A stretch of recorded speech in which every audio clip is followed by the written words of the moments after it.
Guys, diabetes अपने आप में इतनी भयंकर बीमारी है जो हमारे पूरे शरीर को बेकार बना सकती है। अगर मैं दुनिया भर की बात करूं तो पूरी दुनिया में लगभग 537 मिलियन के करीब डायबिटीज़ के मरीज पाए जाते हैं, जिसकी बड़ी संख्या हमारे भारत देश में मौजूद है।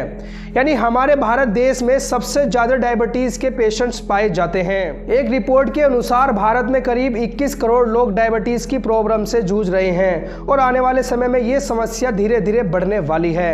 अब खुद आप इससे ही अपना आप अनुमान लगा सकते हैं कि भारत के लोगों की दिनचर्या, उनकी लाइफस्टाइल या उनका खान पान में कितना डिस्टर्बेंस है। यानी कि अब हमें अपने लाइफस्टाइल में काफ़ी सुधार करने की ज़रूरत है, लेकिन हम उसमें सुधार तभी कर पाएंगे अगर हम उन गलतियों के बारे में जानते हो। तो आज की इस वीडियो में मैं आपको डायबिटीज़ के उन्हीं फैक्टर्स के बारे में बताने वाला हूँ, उन्हीं कारणों के बारे में बताने वाला हूँ जिसकी वजह से हमें डायबिटीज़ हो जाती है। तो आइए शुरू करते हैं कि डायबिटीज़ क्यों होती है। शुरू करने से पहले यूट्यूब चैनल सब्सक्राइब करना ना भूले। तो दोस्तों, सबसे पहले मैं बात करूंगा कि आखिर हमारे शरीर में शुगर की मात्रा क्यों बढ़ जाती है। दरअसल जो भी हम भोजन करते हैं उससे हमें ग्लूकोज मिलता है, उससे हमें जो भी शुगर मिलती है वो हमारे खून में जाकर मिक्स हो जाती है और वो वहाँ जाकर वो एनर्जी यानी ऊर्जा में बदल जाती है, जिससे हमें काम करने की ताकत मिलती है। अब हमारे लीवर के पास एक अंग होता है पैनक्रियाज, जो एक इंसुलिन नाम के हार्मोन को रिलीज करता है और ये इंसुलिन हार्मोन ही शुगर में मिक्स ग्लूकोज या शुगर को डाइजेस्ट करके एनर्जी में चेंज करता है। लेकिन कई कारणों की वजह से, जिनके बारे में अभी हम आगे बात करेंगे, तो कई कारणों की वजह से वो पैनक्रियाज इंसुलिन हार्मोन बनना यानी उसका प्रोडक्शन को बंद कर देता है, जिसकी वजह से हमारे शरीर में जो खून है उसमें शुगर यानी ग्लूकोज की मात्रा बढ़ने लगती है और हमें ब्लड शुगर लेवल हमारा हाई हो जाता है और हमें डायबिटीज यानी शुगर की प्रॉब्लम हो जाती है। इसलिए ही शुगर को चेक करने के लिए खून को टेस्ट किया जाता है। लेकिन अब वो कारण कौन से हैं जिसके कारण हमारे बॉडी में इंसुलिन हार्मोन बनना बंद हो जाता है। तो गाइस, सबसे पहला और मुख्य कारण है डायबिटीज बढ़ने का कोई भी हमारे जीवन में फिजिकल एक्टिविटी का ना होना, एक्सरसाइज या योगा का ना करना। अगर मैं नई जनरेशन की बात करूं तो भाई साहब, वो जनरेशन तो मोबाइल के चक्कर में पूरी तरीके से तबाह हो चुकी है और यहाँ तक कि मेरी उम्र के लड़के भी फ़ोन के चक्कर में कोई एक्सरसाइज या कोई योगा या कोई भी फिजिकल एक्टिविटी नहीं करते। यहाँ तक कि वो 8-8 बजे सोकर उठते हैं। अगर वो जिम जाते हैं तो वो भी कुछ समय के लिए और वो भी दिखावे के चक्कर में। अब शुगर की बीमारी ना हो उसके लिए एक्सरसाइज करना बेहद ज़रूरी होता है। दरअसल एक्सरसाइज करने से खून में मिक्स जो ग्लूकोज की मात्रा होती है वो इस्तेमाल होने लगती है, जिसके कारण हमारे खून में शुगर लेवल नहीं बढ़ता।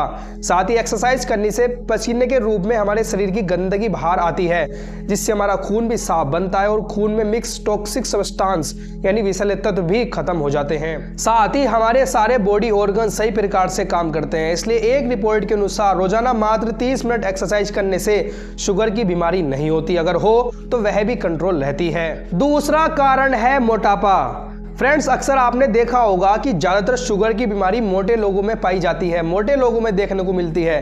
केवल डायबिटीज़ ही नहीं, हार्ट अटैक के ज़्यादा केस भी मोटे लोगों में ही आते हैं। मोटापा बढ़ने का मतलब यानी शरीर पर एक्स्ट्रा फैट यानी फालतू चर्बी का जम जाना, जिसकी वजह से हाई ब्लड प्रेशर, जल्दी सांस फूलना जैसी प्रॉब्लम पैदा होती है और हमारे दिल के लिए भी ये अच्छा नहीं होता। और ये भी एक्सरसाइज ना करने से और गलत खान पान की वजह से होती है।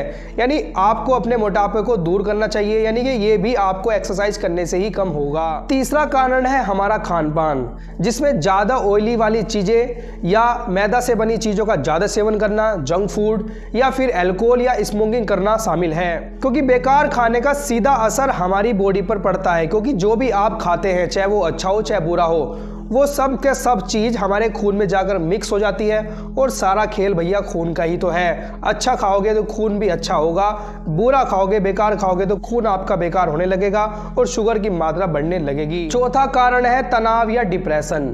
फ्रेंड्स, आज के समय में हर 5 आदमी में से एक आदमी को किसी न किसी वजह से टेंशन, चिंता में है, वो उसको तनाव है, वो डिप्रेशन में है, जिसके कारण हमारी बॉडी के अंदर बैड हार्मोन रिलीज होने लगते हैं, जिसका सीधा असर हमारे दिमाग और दिल पर पड़ता है। मैं आपको बता दूं कि जो व्यक्ति हद से ज़्यादा टेंशन लेता है या चिंता में रहता है उसका खून गाढ़ा होने लगता है और खून गाढ़ा होने का सीधा असर होता है दिल पर, जिसकी वजह से हार्ट अटैक आता है। यानी अगर आप ज़्यादा टेंशन में रहते हो तो आपके हार्ट अटैक आने के चांसेस बढ़ जाते हैं। खून गाढ़ा होता है तो खून गाढ़ा होने की वजह से उसमें शुगर लेवल यानी ग्लूकोज की मात्रा भी बढ़ने लगती है, जो शुगर होने का यानी डायबिटीज होने का भी एक कारण बनता है। और 5वां कारण है अनुवांशिकता। अनुवांशिकता प्रायिकता का मतलब अगर किसी के परिवार में, किसी फैमिली में एक व्यक्ति को शुगर की बीमारी हो तो दूसरे मेंबर्स को भी शुगर यानी डायबिटीज़ की बीमारी हो सकती है।